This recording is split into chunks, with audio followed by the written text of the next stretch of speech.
35192. Want to send a text? AlanCoxShow.com. Watch live there.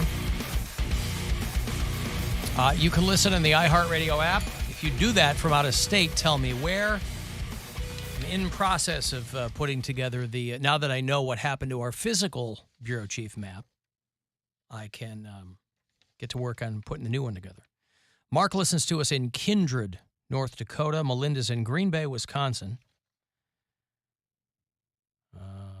Tom is in Carbondale, Pennsylvania. Jason is in Glendale, California. And I heard from Stu, who is a listener in North Yorkshire, Scotland. And I hadn't heard from him in a while, and he wrote and said that it's been a real roller coaster after the past 18 months, but the show has helped him retain his sanity, is how he put it. This show? No one was more surprised than I. I said he listens to the podcast all the time. Unfortunately, he said that he lost his dad and his sister to COVID in the space of 24 hours. That's brutal. And had to sell his house to settle their wills. Oh, no. Yeah. That sucks. Man, people have been through some rough stuff. Yes, they have. Poundcake just laughing at him the whole way. He said he just regained his sanity back. I'm like, stop that. I'm not laughing at nobody. Are you sure? I need my... No, because I don't... I don't want nobody laughing at me if I lose my mom or my brother. Nobody's going to laugh at you if, unless they make a documentary about it. Surviving Poundcake. His mom and his brother didn't. Right. We'd be stars in that. You guys would give commentary on me? You guys would Of course we would. You guys are mean. What are you asking? Yes, of course we would. You guys are a Why bunch of would snitches. why would we not? We're going to stay snitches about what? You guys gonna give all the details about my life? I've told you guys. We only know the same things you've told us are the things you've told this entire audience. I don't think so. I don't know anything about you that the audience doesn't know. You don't confide in me off the air and things. I don't know anything about you other than what you say on this show. Oh, okay. Right? What is there something that I know that you haven't talked about on the show? I don't know. I don't remember. That's why I'm afraid to watch That's the what I'm documentary. saying. 'Cause I might have told you something. No. Wait a minute. I forgot I told you that. No. The listeners. We don't talk like that. The listeners remember everything. Like, they remember people that I have slept with that I forgot I slept with. So when they'll call my bluff when I say something, they're like, yes, you have. And I'm like, oh, I did. So I'm scared to, what you guys will actually say, because I might not remember what happened. No, I'm not sitting on, revelations. Surviving Poundcake. There might be some things that you've told me that were not for air, but I forget them as fast as you tell them to me. Well, that's not good either, because I want you to remember not to tell. That's not good either. But if I can't remember that there was anything to tell, then there's nothing to tell. Yes, but then when you might pop in and you'll be like, oh, yeah, remember this? Oh, and then I remember, yes, there was this one time. Yeah. Like the fact that I forgot that I've ever been to live wrestling, and then I'm at live wrestling. I'm like, oh, I did go when I was a kid. All you need is one spark, one tweak to spark a memory. Right. There was one thing you said on air, which I'm not going to repeat, but you nearly got me shanked, Bill, one time. You said it. I was like, like, don't say that. And you're like, oh, that's right. You told me not to tell. Like, trying to get me murdered out in these streets. Bill be lighting people up. Well, business. It takes a lot of it takes a lot of effort, which I think we all put into. But it takes a lot of effort to remember what was on the show and what was not on the show. But now I can't even remember what this was.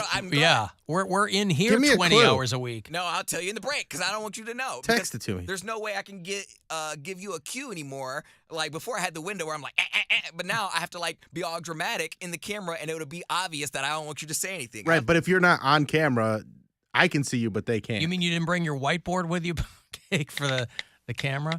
Text Bill, and then Bill can read the text on the air. No. Oh, come on. I'll just put it in the chat. No. That'll keep it safe. Put it in the chat on the live stream. Nobody will do anything untoward or nefarious with it. We should try and get a bunch more people in the... Steve. Oh, yeah.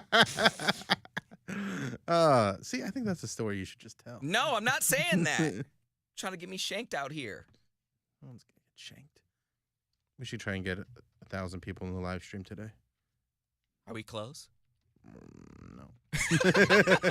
We're like 100, but it goes from like, we usually average around 100 to 200. It goes, day by day it changes, but we've done it before. Just it's been a while. We got to get people used to the live stream again. That's right. And now we're starting to figure out how to light it properly so it looks a little better. It's getting good. Make this look like a professional operation over here. Yeah.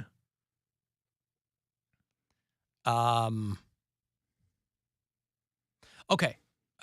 Stephen Camp points out, by the way, that if Poundcake's mom and brother tragically pass on, that just ups the likelihood of us getting that conservatorship for him, too. Yeah. So, No, I get my I'm not saying insurance. that I have a vested interest in the deaths of your mother and brother, but I'm just saying that if Stephen Canton is correct, and I have no reason to think that he's not. You are not mentally capable of to handling all handle all that insurance money. We'll take care of it I was gonna say, just fine. probably worth a good 300,000. My brother, I don't know what deal he got, but I wouldn't imagine he would be paying it and not make. Well, he has a kid now, so it goes to him. So I wouldn't even get anything. But I'd probably. Does he have insurance? God, I can't tell you how upset my sister was when she heard. My siblings don't. I think maybe my middle brother listens to the show on occasion, but I've never gotten any indication whatsoever that my siblings listen to the show with any regularity. When I came back after my dad died and being gone for 2 weeks and having very little conversation with either you guys or the audience other than a couple of posts and texts going on between us. When I came back, I kind of laid the whole thing out, and my sister was so upset that Poundcake asked me how much I was going to get. She was? Yes. Did you? She's like, that gee, that what a- obviously shows she doesn't listen to the show because Right. I say that stuff all the we time. all knew that was going to be Right. the first thing he asked. Yes. He She said, was like, "How what a insistent." nice guy. And I was like, okay, well, you're in mourning. I know him. And that's not, like, I asked how was the funeral first? How I were was you? running a stopwatch to see how much elapsed time would go before he asked that question. So Tight ship you're running there, sir. You just let your people walk all over you asking questions like that. it wasn't even that. I think she was just, So how much did you get? there's no money to be had. I said this at the time. Yeah, My there, parents are not wealthy people. There's no money to be had. and his insurance lapsed, right? He So let his that- yeah. insurance lapse because he got sick, and he's like, well, nobody's going to insure me anyway. Yeah, that's why I got to keep up with it. No insurance. Yeah. That's right. But that whole thing made me. I took out a whole nother policy, so that, and I'm gonna keep up to date on them because I want to make sure that if and when eventually I'm gonna go, I want to make sure it's all taken care of so that my kids are taken care of and other loved ones. Right. And it's not like a ton of money, but it's enough that it'll cover all my expenses and they'll all get a nice chunk of change. Right. Well, yeah, we'll see what happens. I mean, I Enough have that they'll be like, you know what? It wasn't so bad. We had good times with our dad, but this, $75,000 we're each getting is pretty good. well, I had to get a life insurance policy for my older kids as a condition of my divorce. So I had to take out a life insurance policy naming they were still little at the time, but naming them as beneficiaries. Mm-hmm. So it's like, but when they get older and have their own families, I mean, it's not going to be, I guess that'll be nice when I die. Right. But at that point, you're kind It of, will be nice when you die. well, but you know what I mean? I think a lot of people breathe a sigh of relief when I Yeah. die. But I think that when you end up, you're older and you have your own families, like that's less, you're doing your own thing. You're like Yeah. laying out your own plans for life and things like that. But, they're getting, I don't know how many people knew about this. Maybe we've even talked about it. Again, we've just seconds ago referring to things we talk about and don't remember, that the Christmas Story sequel is getting ready to drop. Mm-hmm. Had we talked about that? I think we talked about that they are I don't filming it, remember that. and Mm. yeah, it's coming out. Is it HBO Max? HBO Max Yeah. on November 17th. It's called A Christmas Story Christmas. Peter Billingsley will play Ralphie again and he returns to his childhood home. Did they shoot any of this here? I don't think they did. Yeah, I was going to say. Zach Ward will show up as Scott Farkas. Several actors from the movie will be in the sequel. And for a lot of these guys, they probably haven't done much between then and now, so they must have been just doing cartwheels when somebody calls and goes, hey, we're going to do a Christmas Story sequel. It's a Christmas classic now. That's a movie that didn't do anything when it was out, but it's obviously a huge movie now. No new scenes of Cleveland streets or of the original house in the sequel is what this says. Filming took place in Hungary. Hungary. All right. Well, there you go. You know, the Greater Cleveland Film Commission, where my wife used to work, always trying to get productions to come to Ohio and film. And here's a story that's set in Cleveland. And they go, you know what a great double for Cleveland is? Budapest. Great double for Cleveland. Let's go over there. Well, but it's not supposed to be Cleveland. It wasn't set in Cleveland. Milwaukee? Where was it set? Filmed in Cleveland, but it was set, I believe, in Wisconsin. So they shot. So Cleveland was supposed to double for Wisconsin. Yes. I don't remember where it was actually. But it's a big deal here because the house is here? Because the house is here. Because the house is here. Okay.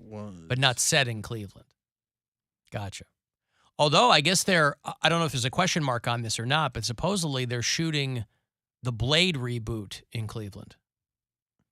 You know what? It wasn't even that. It was Indiana. It was supposed to be in Homan, Indiana. Homan, Indiana. All right. Well, they said, hey, but every place in the Midwest looks like every other place in the Midwest. Let's just find a street. But I believe he brought up the Packers, and that's why I thought it was Wisconsin, because he was always talking about the Packers, and I guess he's probably a Bears fan. So yeah. I don't remember it that well. I like that movie. The Russo brothers, being from Cleveland, did a lot to put Cleveland in the Marvel Studios bloodstream.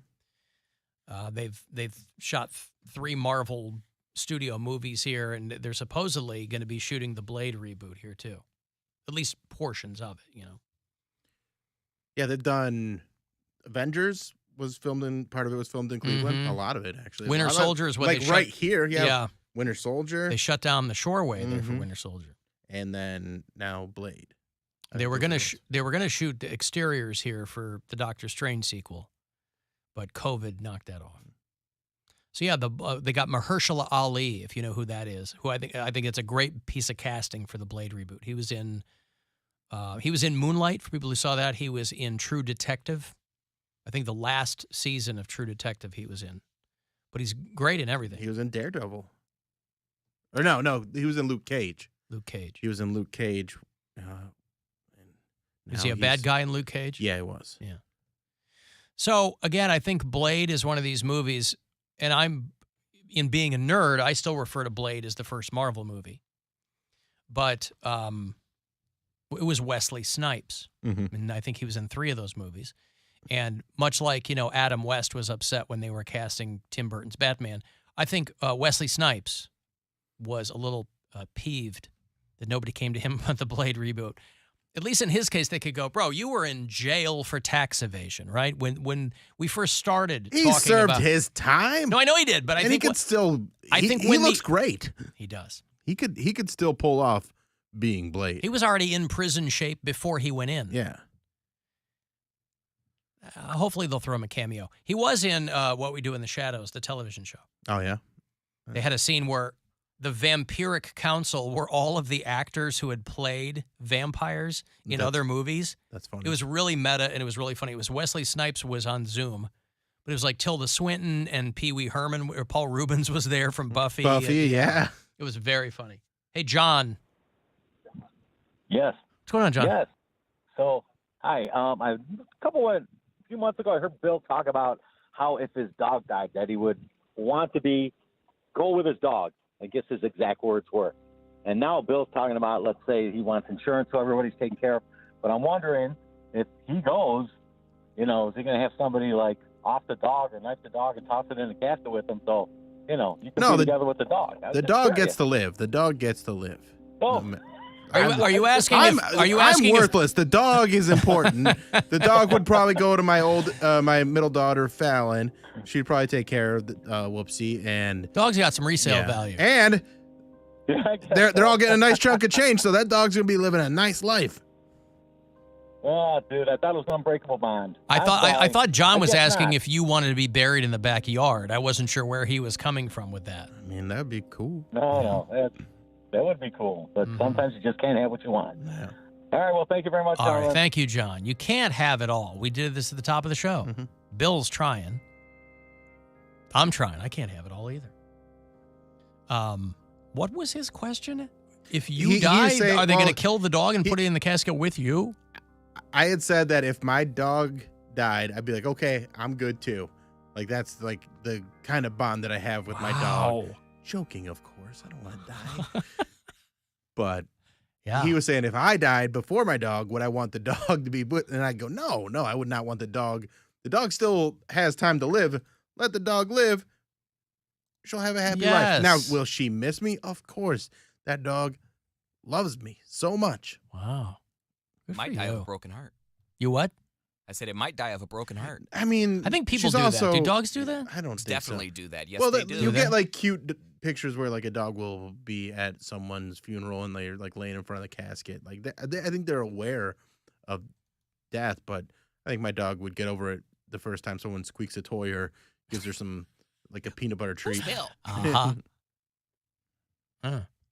Okay, let me take a break here. I'll have those Mushroom Head Halloween tickets for you. They're doing a big show, the Agora, on October 29th. So if you want to get to one of those infamous events, Mushroom Head Halloween concert. Okay, I'll hand those off when we return. 35192 if you want to text, and we'll be back. This is the Alan Cox Show.